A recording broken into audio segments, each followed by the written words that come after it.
पौराणिक काल में मुचुकुंद नाम का एक राजा राज्य करता था। वह बड़ा सत्यवादी तथा विष्णु भक्त था।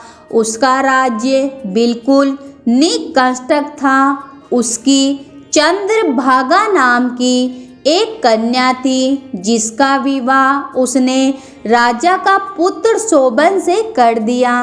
राजा मुचुकुंद एकादशी का व्रत बड़े ही नियम से करता था और उसके राज्य में सभी कठोरता से इस नियम का पालन करते थे। एक बार कार्तिक माह में राजकुमार शोभन अपने ससुराल आया हुआ था। उस दौरान रमा एकादशी का व्रत आने वाला था। शोभन की पत्नी चंद्रभागा ने सोचा कि मेरे पति तो बड़े कमजोर हृदय के हैं, वे एकादशी का व्रत कैसे करेंगे, जबकि पिता के यहाँ तो सभी को व्रत करने की आज्ञा है। चंद्रभागा ने पति को बताया कि यहाँ जीव जंतु भी एकादशी के दिन भोजन नहीं करते हैं। ऐसे में अगर राज्य का दामाद ही व्रत नहीं करेगा तो उसे राज्य के बाहर जाना पड़ेगा।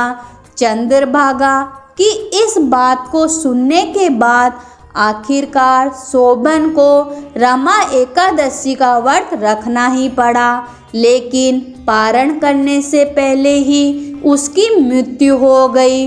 इसके बाद चंद्रभागा अपने पिता के यहाँ ही रहने लगी। यहाँ रहकर ही पूजा पाठ और व्रत करती थी। वहीं एकादशी व्रत के प्रभाव से शोभन को अगले जन्म में देवपुर नगरी का राज्य प्राप्त हुआ, जहाँ धन और धान्य और ऐश्वर्य की कोई कमी नहीं थी। एक दिन मुचुकुंद के नगर के ब्राह्मण ने शोभन को देखा तो उसे पहचान लिया।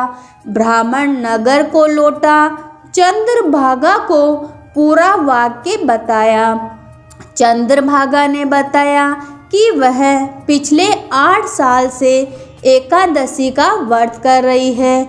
इसके प्रभाव से पति शोभन को पुण्य फल की प्राप्ति होगी। चंद्रभागा शोभन के पास जाती है और उसे एकादशी व्रत का समस्त पुण्य सौंप देती है।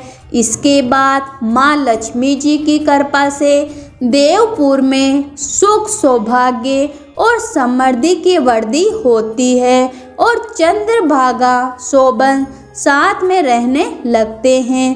तो बोलो भगवान विष्णु जी और माता लक्ष्मी जी की जय हो।